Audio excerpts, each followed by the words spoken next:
tudo bom? Eu sou a Edivan Feu. Bem-vindo ao Livros com Bolo para amar e devorar.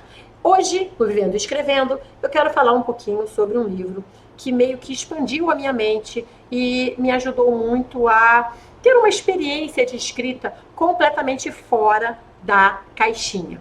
O que acontece? Todo mundo, quando começa a escrever, vai para a escola, faz redação, a gente é meio que doutrinado a fazer uma história com início, meio e fim, a seguir determinadas regras, e faz parte, tá? É bom, você não tem como quebrar regras se você não souber as regras, então você tem que aprender as regras.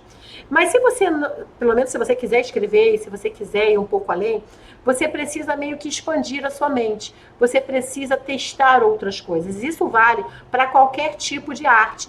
Vale para tanto para a escrita, como para o canto, como para a composição, como para a pintura. Qualquer coisa que você faça, em algum momento você precisa se expandir. Você precisa olhar para outras técnicas, outros trabalhos, outras experiências e juntar com a sua própria experiência de vida para que aí sim você tenha um trabalho único. Por que às vezes a gente percebe uma série de produtos muito parecidos, obras muito parecidas, muito similares, porque parece que elas foram feitas meio que em fábrica, sabe? Assim, como uma série de coisas iguais. Porque são pessoas que pegaram as regras, pegaram os clichês e embolaram, bateram e jogaram de ladinho.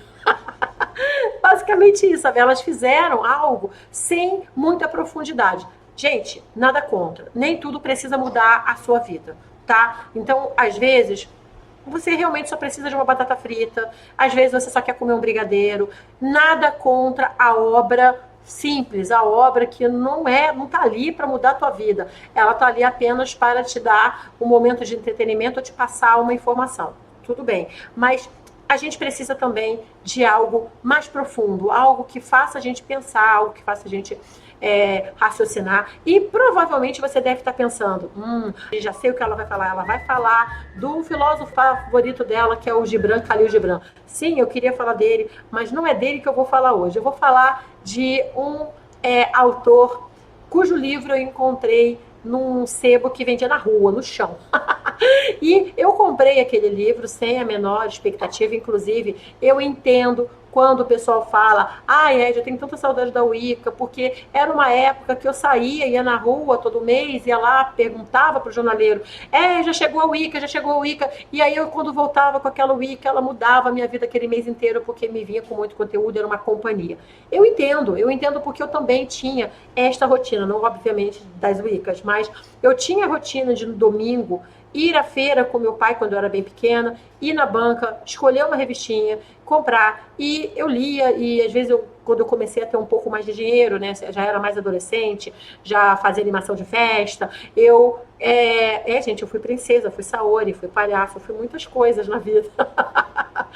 Eu ia na banca e eu comprava não só a Mônica, o Cebolinha, mas às vezes algum quadrinho nacional, quadrinho de terror, algum livro, alguma coisa que me interessasse ali na banca. Então a banca ela era um lugar muito gostoso de visitar.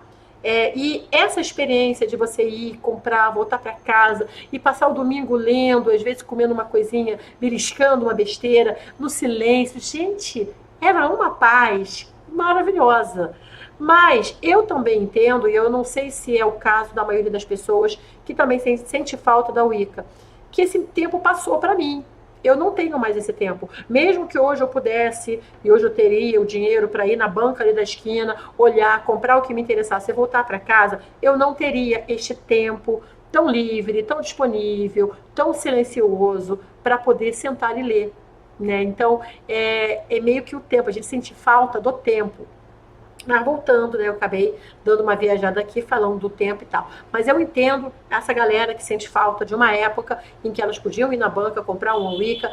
E eu fazia muito parecido, eu ia na banca, comprava minhas revistinhas e eu ia no sebo. O sebo, na verdade, não era uma loja, a gente não tinha uma loja de sebo ali acessível, mas a gente tinha o moço que botava os livros no chão, fazia uma lona e botava livro, botava livrinho, né? Livreto, livrinho, revistinha, coisas mais velhas, né? Ali. E eu comprava, ele era bem mais barato, meu Deus, como eu comprava. E um dia eu descobri que no final da feira tinha lotes de revistinhas antigas da Mônica, do Cebolinha, do Cascão. Meu Deus do céu, como eu comprava. E era muito bom, porque eu lia que nem uma desvairada. E foi num desses sebos, num desses moços abençoados, que eu encontrei um livro chamado O Homem ao Quadrado. E eu olhei, folheei, achei curioso e eis que eu o trouxe para casa. Ele é de um autor chamado Leon Eliachar. Esse daqui, eu não sei se é o meu ou se é o do Renato. Eu acabei de descobrir, é o do Renato. Tá, por quê? Porque nós dois tínhamos. Não sei de onde ele conseguiu dele, mas nós dois tínhamos. Até com durex aqui, porque esse aqui, ó, era do Círculo do Livro. Olha que legal. Círculo do Livro era uma experiência, gente, era muito legal. Um dia eu vou fazer um vídeo sobre o Círculo do Livro. E esse livro, O Homem ao Quadrado, depois tem O Homem ao Cubo, ele tem outras versões, né? Outras continuações. E o Leon Eliachar, ele era um jornalista que tinha realmente essa mente expandida de não respeitar nem a página em branco. Ele era dinâmico e anárquico. Então, para você ter uma noção, a fotografia do autor é essa aqui, ó, que ele fez. E ele era, assim, uma pessoa que tinha um humor fantástico. Cada pedacinho do livro é para fazer você rir. Engraçado, apesar de ser do Renato, eu acabo de descobrir um trevo de 4 folhas, então talvez seja meu, eu não sei. Então agora é nosso, né? Olha só o que eu vou mostrar que vai pirar a sua cabeça. Olha só como é que é esta parte do livro. Então aqui você tem o trânsito impedido, aqui ó, trânsito impedido. Aí você tem ambulância, rádio patrulha, trator, caminhão, ônibus, bicicleta, jipe. E aqui vem sinal, sinal, sinal, sinal, sinal, sinal.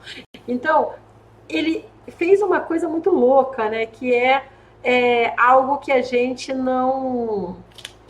Pelo menos eu, naquela época, não parava para imaginar que eu podia fazer isso. Então, eu cheguei a fazer uma série de contos, crônicas, que... eu lembro que eu falava de uma formiguinha no papel e eu fazia todo o ponto da formiguinha até que eu matava a formiguinha ficava esmigalhada no desenho, né? Então isso tudo foi muito essa liberdade do Leon Eliachar, que fazia essas brincadeiras no livro dele.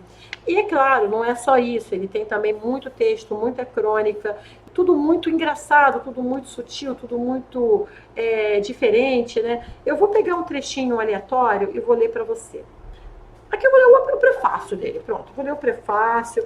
Ele fala assim, logo na primeira frase: o humorismo é a arte de fazer cócegas no raciocínio dos outros. Há 2 espécies de humorismo, o trágico e o cômico. O trágico é o que não consegue fazer rir.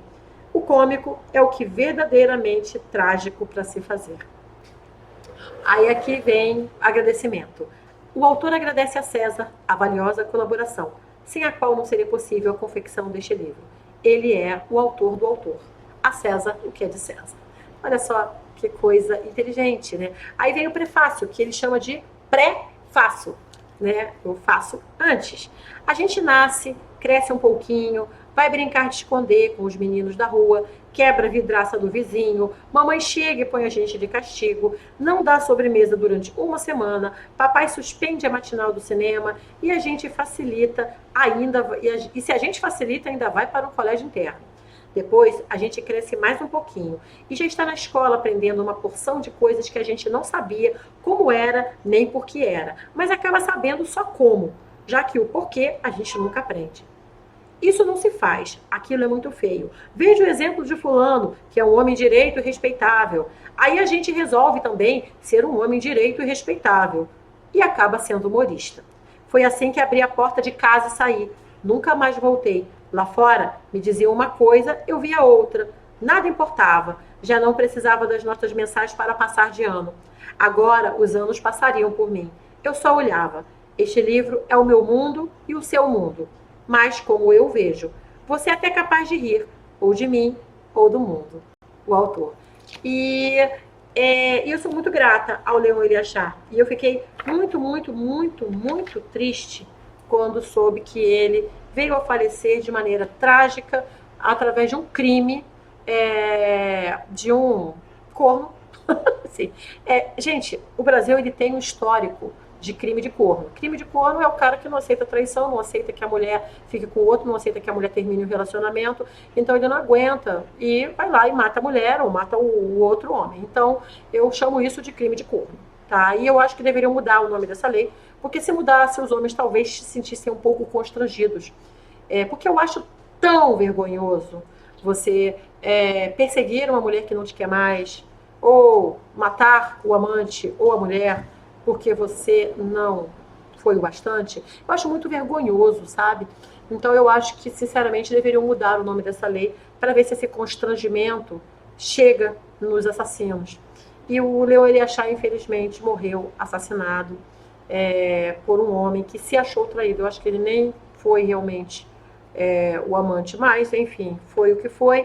E eu acho que ele nos privou de uma grande mente, né? E uma pena mesmo, porque eu acho que ele tinha muito mais a oferecer. E além do Homem ao Quadrado, tem o Homem ao Cubo. Eu lembro que o Homem ao Cubo não me espantou tanto, claro, porque o primeiro, né, ele era muito mais anárquico. Eu não sei nem se era o Homem... Era esse mesmo, esse aqui que para mim era o mais doidinho dos livros dele, né? Era um livro, assim, com coisas, assim, gráficas, né? Recursos gráficos que fazem com que você perceba aqui, ó, para ler no banheiro. Então, ele não tinha limites, né? Aqui, olha como o Renato era. Isso aqui ele era criança, tá, gente? A gente era criança quando leu isso. Olha só. Para ali nas entrelinhas. Olha o que o Renato desenhou. Risadas entre as linhas de um caderno. Né? Então, sempre foi assim a pessoa. Então, assim, se você tiver a oportunidade de ler, eu acho que você vai se divertir bastante. Ainda hoje, porque certas coisas, elas não envelhecem. Quando elas têm qualidade, elas não envelhecem. E, para mim, o trabalho do Leon Eliachar nunca envelheceu. E eu acho que eu ainda bebo da fonte dele, apesar de nunca mais, obviamente, ter lido, né? Porque não teve mais produção, mas as coisas que você lê lá no começo, elas ficam muito com você e fazem parte da sua vida. Então esse foi um dos livros que meio que me fez expandir e também me jogou muito para o humor, né? Me fez ver que o humor, ele era muito mais amplo, anárquico e sem limites, coisa que a gente às vezes não aprende na escola. Na escola a gente meio que aprende a ser limitado.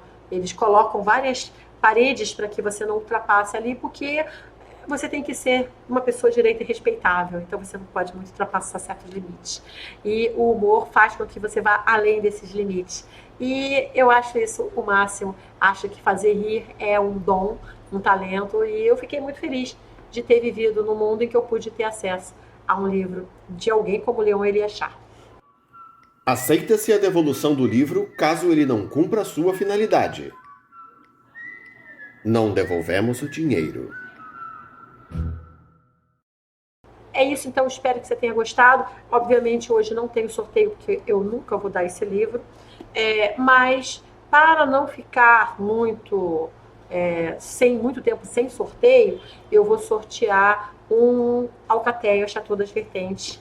Né? Caso você esteja a fim de ler, é só você se inscrever no circulodefantasia.com, tem o link, tem aqui na descrição do vídeo, também vou deixar nos comentários com o seu e-mail. Eu vou mandar um e-mail fazendo uma pergunta, você responde e eu faço já o sorteio analógico, já você vai saber se ganhou ou não, tá bom? Então é isso, muito obrigada pela companhia. Se você gostou, manda mais comentários, deixa sua curtida, se inscreve no canal se ainda não se inscreveu e, de repente, apresenta para algum amigo seu que gosta de livros também, para a gente fazer o canal crescer. Um super beijo e até a próxima.